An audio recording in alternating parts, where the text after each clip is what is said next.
You ever have a friend that you used to be really close, like literally you found yourselves doing everything together, and then you find yourself drifting apart from them? And before too long, you wonder what in the world happened. It's been 20 years and you've spoken 3 times on the phone. We've all got that friend who's kind of drifted away from us. I can't tell you, when this week as I'm sitting here reflecting on this, I'm thinking of all the people that I knew in high school and throughout my school years and throughout my years, even as a young adult, the people that I've worked with. You spend your 40 hours of your week with people, and yet, when you move on from that job, you don't communicate like you used to. You find yourself drifting apart and wondering what happened. Well, today we're going to continue on in our sermon series through the book of Hebrews. And today we hit warning number 4 out of 5 warnings in the book of Hebrew that the author has given. We had our last warning was several weeks ago. He's given a really big span between warning number 3 and 4, but don't let that throw you off, because warning number 4, as he gives these warnings, he's giving more stern warnings. Number 4 is one of the most difficult ones to hear. We're going to talk about apostasy and willful sin, and when I tell you that verse 26 is a hotly contested verse about how to interpret that, I am not joking. There are many different interpretations on what people think of this. If you would, you can follow along with me on the board, or you can open your Bibles to Hebrews chapter 10. And we're going to start in verse 26, read through the end of the chapter. That would be verse 39. For if we go on sinning willfully after receiving the knowledge of truth, there no longer remains a sacrifice for sins, but a terrifying expectation of judgment and the fury of a fire which will consume the adversaries. Anyone who has set aside the law of Moses dies without mercy on the testimony of 2 or 3 witnesses. How much severer punishment do you think he will deserve who has trampled underfoot the Son of God and has regarded as unclean the blood of the covenant by which he was sanctified, and has insulted the Spirit of grace? For we know him who said, "Vengeance is mine, I will repay." And again, the Lord will judge his people. It is a terrifying thing to fall into the hands of the living God. But remember the former days, when after being enlightened, you endured a great conflict of sufferings, partly by being made a public spectacle through reproaches and tribulations, and partly by becoming sharers with those who were so treated. For you showed sympathy to the prisoners and accepted joyfully the seizure of your property, knowing that you have for yourselves a better possession and a lasting one. Therefore, do not throw away your confidence, which has a great reward. For you have need of endurance, so that when you have done the will of God, you may receive what was promised. For yet in a very little while, he who is coming will come and will not delay. But my righteous one shall live by faith. And if he shrinks back, my soul has no pleasure in him. But we are not of those who shrink back to destruction, but of those who have faith to the preserving of the soul. Verses 26 and 27 are warning number 4. The author is talking about an apostasy, this idea of lukewarmness that leads to the rejection of truth. He says, for if we go on sinning willfully after receiving the knowledge of truth, there no longer remains a sacrifice for sins, but a terrifying expectation of judgment and the fury of a fire which will consume the adversaries. This set of verses, like Matthew 7 somewhere, like Matthew 7, this verse has caused me more issues on trying to figure out what in the world the author is getting at. If you read this in a literal sense, so he says, "For if we go on sinning willfully," now we can talk about it in a literal sense. Every sin that we commit is willing, is a willful sin. So in a general sense, is he talking about every sin that we've ever done? No, he's not. I read several commentaries this week. I should say not several, but I read 3. And the 3 that I read are the 3 guys and commentaries that I turn to the most. And I read a 4th one, and the 4th one had this to say. It's a quote. And he says, compare on this in following verses, Hebrews 6:4. What he's saying here is that we need to compare 26 and 27 here with Hebrews 6:4, which is the last warning that he gave. He says, there the warning was that if there be not diligence in progressing, a falling off will take place and apostasy may ensue. Here it is, that if there be lukewarmness in Christian communion, apostasy may ensue. This is from JFB. It's the Jamieson, Fawcett, and Brown Commentary, Critical, and Explanatory on the Whole Bible. I don't turn to this one often, but maybe I should. Because that agrees with the other 3 guys that I read. This is talking about a lukewarmness in the Christian life that very well could lead to apostasy.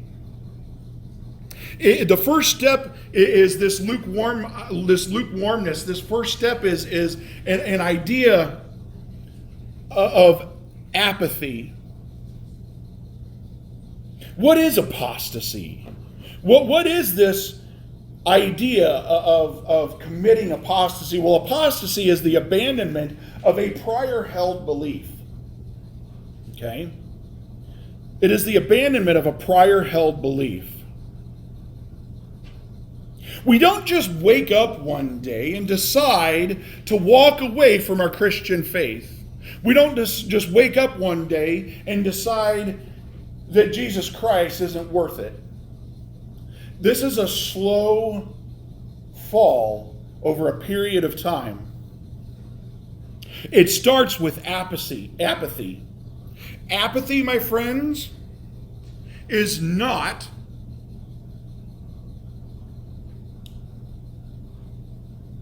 let me reverse that. Apathy is the opposite of love. The opposite of love is not hate. If you're on my Facebook, I shared an article by my mentor, really good friend. He wrote an article about apathy, and hate is not the opposite of love. In order to have hate, you have to have a pretty strong love. Apathy is the opposite of love, and apathy literally is not giving a rip one way or the other. Complacency. Yes, exactly. Complacency. That's perfect. It is extreme complacency. It's not caring one way or the other. Isn't that also taking it for granted? It's always going to be there. Absolutely. Sure. It is. It is taking it for granted. It can be. It is basically uncaring towards others. Basically said, it's all about me. What am I going to get out of this? What am I going to benefit from listening to the preacher talk for 30 minutes, sometimes 40 if he's long-winded? I know, right? The past 3 weeks, I'm very proud of myself. I've been on time every week. I have scared myself straight. I'm just like, whew. Huh? It's not a race. It's a marathon. But the idea is, why do you come here to church? What is the purpose of coming to a worship service? Do you come because that's just what we do? Do you come to church just because It's a tradition. Do you come to church because you're looking to get your conscience cleansed for another week? No. You come to church to worship the Almighty Creator. That's why we come here. It is the God of the living universe who created everything. That's why we're here. It isn't about what I have to say. It isn't about what the music we play. Let me tell you what, guys. Paul and Silas worshiped in a prison cell after being whipped and beaten. If they can worship in their situation, I think that we can deal with some of the things that we don't like. It's not about you. It's not about you. It's about God. There's a line in this quote. He says, if there be not diligence in progressing, a falling off will take place. In other words, we cannot just sit back and cool in our heels and expect God to magically just take care of everything. We have got to play the part that we've been given. This is a production. This is a play, a theater show, if you will. Okay? I've got a part to play. You've got a part to play. Everybody has got their individual parts to play, no matter what role seems important or what role seems unimportant. Your role is your role. And if you do not play that role, the production does not go off. I've been in productions in theater before where the background characters don't have a clue what they're doing, and the show comes off terrible because a background character had no clue. That background character is a lot more important than what we care to think about. Everybody likes to put the focus on the main character of the story, but it ain't about the main character. He's only as good as the support around him and the people who are doing their job around him. We cannot sit back and expect God to magically take care of everything. We have a part to play in this. If we reject Christ, if we allow ourselves to sit back and cool in our heels and become lukewarm and end up rejecting Christ, there is no sacrifice left. I don't care what religion it is. Christ is the only way. The God of the universe, and I've got a couple of friends who would argue this with me, because we've got this movement of, oh, God is love and God is grace. Yeah, He is. But the God we serve is also a God of judgment. He is a God of justice. And He cannot exist in the presence of sin. We cannot take one attribute of God and elevate it above the rest. God is as just-filled and justice-minded as He is grace and love-filled. He pursues you relentlessly.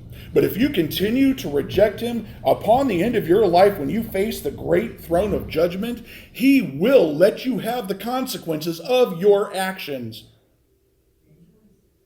It is your choice on whether to accept it or not. If you reject Him, there is nothing but a terrifying expectation of judgment.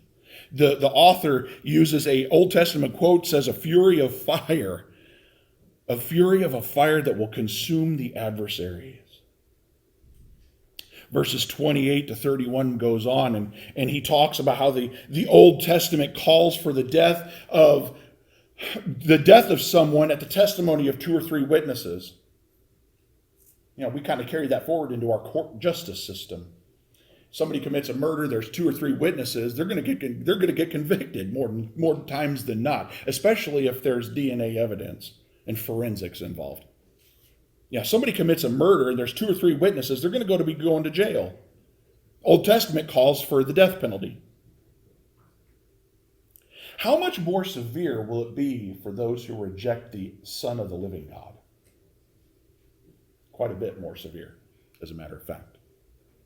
But he doesn't leave it. He doesn't leave it there. Thank God. He doesn't leave it there. The author goes on, and he talks about how we need to remember our trials. Verses 32 to 34 remind the believers that he's writing to of their various trials. He uses the idea of their multiple conflicts of suffering, is what he calls it. Okay? And he talks about reproaches and tribulations. He's talking about sympathy to the prisoners and the seizure of property. You see, all of these things back in that day, you got to remember in the context in which they were living, they're living in a Roman world. Okay? I don't need to tell you that the Roman Caesar absolutely hated Christians because they proposed that Caesar wasn't God. And he didn't like that. Yeah, oh well. But he persecuted the Christians because of it. Yeah, horribly. There were reproaches, there were tribulations. These people had sympathy to the prisoners being those who were arrested for their Christian faith. I don't need to tell you that still happens today. It just doesn't happen in America. It happens in countries where the word of the gospel and the message of Jesus Christ is illegal. There are about 50 various countries where the gospel of Christ is illegal. 53? It's early. It's in the lower 50s somewhere. There's like 50 some odd countries where the gospel of Christ is illegal. Trust me, it still happens. Watch the news. Yeah. It's coming here faster than what we realize, and if we're not careful, we'll end up just like it. I've been preaching that for about 5 or 6 years now. It's just a matter of time. They're also talking about the seizure of property because they would seize the property of the people who are Christians. They would take their property away. And the author says that even though they seized your property, you're still willing to give up your property because you know that it's not about the physical property here on earth, that it's about a spiritual inheritance. Build up treasures for yourself in heaven. Love. Service. Yeah, you can't. Well, the Egyptians sure thought you could. They buried their... Yeah. We can't take it with us when we die. Having gone through a family member's death recently, we kind of... That's really kind of fresh in our mind. You can't take it with you when you go, guys. So do good with it while you're here. Okay? So let me relate that to us. Because here in America, people aren't arrested for their faith. People are not they don't have their property seized because they're a Christian. Well, maybe the baker in Colorado and a few other guys where they are told they can't do business, but that's a different kind of story. You see, here in America, what kind of trials, what kind of things have you been through this multiple conflict of suffering? The upper left-hand picture is sickness. It's a picture of a hospital, and they're taking care of a man who's in the hospital. What trials have you been through? Has it been sickness? Has it been persecution and ridicule for choosing Christ? That picture in the upper left-hand corner, it's actually a picture of in a Muslim country where he's got a red cross on his back and he's facing down a whole bunch of Muslim men. Now, we may not face that kind of persecution, but let me tell you what, I have faced it in my life because not everybody supported me when I went to make the decision to become a minister. There were a handful of people that supported me. Oh, you know what? You've never finished anything a day in your life. You're not going to follow through with this. You're wasting your time. I was told that by family. Ryan, you've never finished anything in your life. You're not going to finish this either. What kind of persecution? The persecution looks different than it does in a different country, but it's still persecution nonetheless. What kind of life difficulties? You got a guy sitting on the steps here in the lower left-hand corner. You get to that point where you just sit around on the steps of your home and wonder what in the world is going on. It's like, really? Or maybe the lower right-hand picture where you're trapped up in an addiction of some sorts. You're trapped up in drugs or cigarettes, gambling, alcohol. It's not on there, but even sexual addiction. Have you seen God work in your life in any one of those situations? Boy, I sure have. I sure have. All over the place. Because the family that ridiculed me then now stands beside me in my ministry. The addictions that I once battled are way less than what they used to be in the past. Praise Jesus. Because we have been set free. Where have you seen God work in your life? These life difficulties where you wonder what in the world's going on, and God gets a hold of you and says, I'm right here, guys. I haven't gone anywhere. I'm walking through this with you. Don't let time dim the light on those trials where you've seen God work. Don't let time dim the light on the trials that you've seen God work. Don't forget. Because time is a funny thing. The further removed you are from it, the further away it is. He gives us some encouragement in verses 35 and 36 to not throw away your confidence. You need endurance to finish the race and do the will of God, and then you will receive that which he has promised.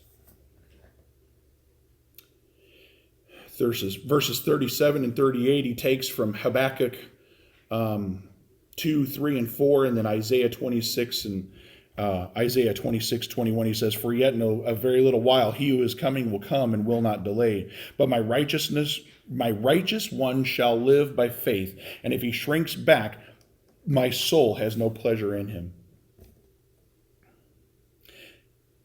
This just kind of solidifies 26 and 27. This is about shrinking back from your faith. Do not doubt, because he's encouraging us once again. I've said this the past few weeks, but I'm at the expense of beating a dead horse. I'm going to repeat it again. Do not doubt that Christ is coming again. It has been 2,000 years. He has not come again yet. And the writer of this book reminds them over and over and over again to not forget that Jesus Christ is coming again. The righteous will live by faith. And if he shrinks back, that shrinks back is another word for hesitate, to draw back, or to cease. If that person ceases and basically commits apostasy, God has no pleasure in that person. The author doesn't leave it with this, and he gives a encouragement in verse 39, saying that we are of those who have faith to the preserving of the soul, and to let these words of warning be encouragement to have faith and endure. I got one more quote for you.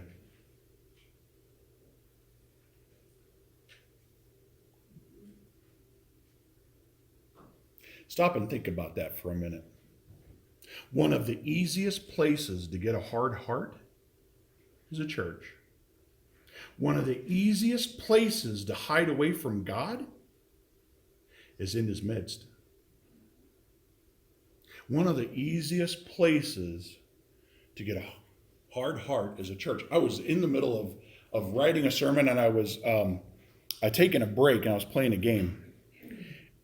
And when I'm in my office, I play KJIL over the internet. And there was this break in the midst of all the music, and Greg Laurie came on. And he was talking about this very thing. I'm like, that's no accident. And this is the quote. When he said that, I was like, oh my gosh. He's right.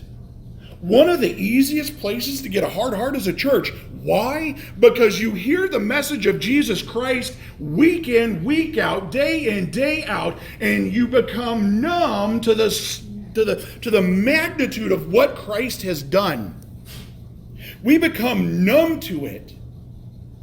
We become numb to seeing him work if you allow yourself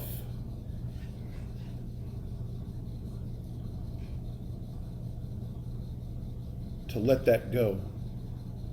We repeatedly hear about Christ and we become numb to it, and it gets too easy to sit in a pew and turn out the message that Christ sets you free. The impact of what he does and has done lessens. The big idea for today: we need to be aware of a self-focused, apathetic attitude that allows us to grow a hard heart that leads to walking away from our faith in Jesus Christ. If we commit apostasy, my friends, there is no sacrifice left.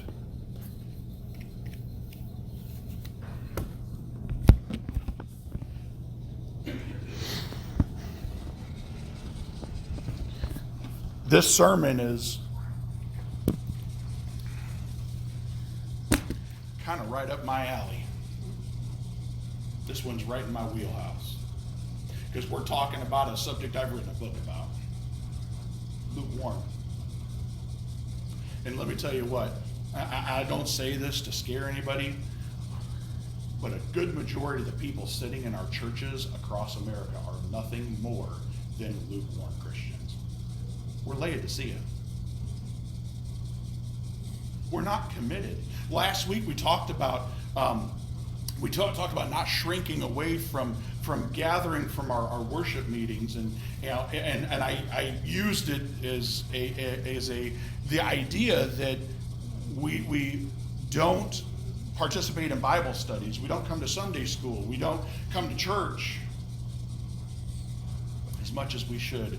We don't spend time personally developing our relationship with him. We don't read on our own. We don't study. What we do is we rely on the preacher to feed us.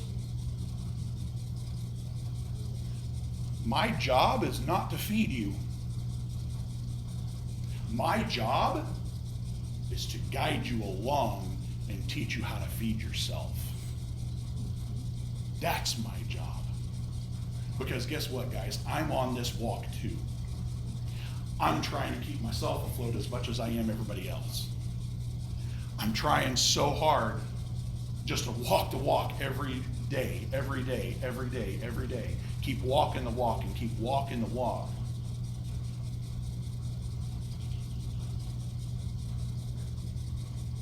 Where are you at this morning? The reason I'm so passionate about lukewarmness is because I've been there. It's because I've been there. I've been that Christian who hides away in church. It's easy to hide away in a church. No better place to hide away from God than sitting in a pew. When Greg Laurie said that, I'm like, my God, that was me. That is scary. That is very, very, very frightening. One of the things that happened this week, somebody asked me a question on how to introduce somebody to Jesus Christ who's never heard about Jesus. I looked through all of the material that I've had in my repertoire from classes that I've developed, sermons, everything. You know what I found? I have no material developed to teach people how to introduce somebody to Jesus Christ. Why? Because in America, that's rare. We don't run across somebody who's never heard the name of Jesus Christ. Everybody knows who he is. That's why it's so difficult for us to evangelize, because they already think they know who he is. Some of the hardest people to reach are lukewarm Christians because they think they're okay. They think they're okay. And I get chills thinking about it because that was me. I had no idea until God goes, Ryan, wake up. Smell the coffee, smell the flowers, smell the cows down the street, smell something that's going to wake you up. And that's exactly what happened. Praise God. Praise God. We have to be aware of a self-focused, apathetic attitude. You don't have to come to church to be saved. You don't have to come to church to be a Christian. But as Mama says on Mama's Family, it sure does help. It sure does help. There's something good about the fellowship of believers. That's why we're here. I'm not here to scare you. I'm here to encourage you. I'm here to say that you're sitting in this church because once upon a time you had a conversion experience with him and you had that faith. That's what the author of Hebrews leaves off in verse 39. He says, you are not of the lukewarmness. You are of those who have heard the message and know what it's like.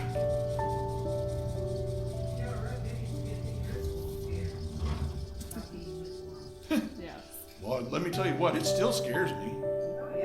It frightens me.